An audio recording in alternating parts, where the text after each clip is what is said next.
Hi there, good morning, good afternoon, and good evening. So on this video, let's talk about how to fix TikTok video under review problem.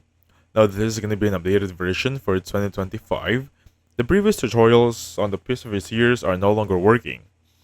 Well, anyway, the first thing you want to do right now is make sure your phone is up to date.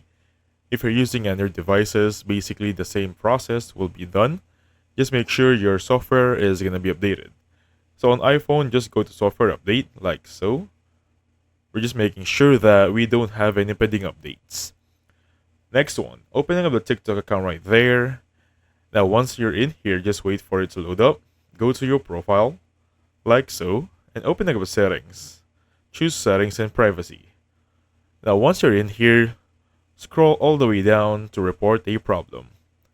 Now once you're in report a problem, choose the one that says videos or something that has in relationship with videos and sounds.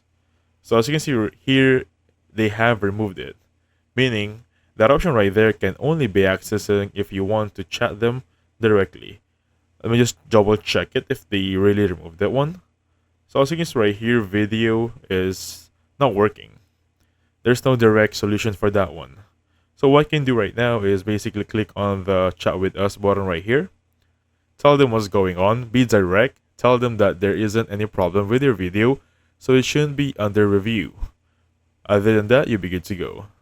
So thank you so much for watching. I'll catch you on the next one.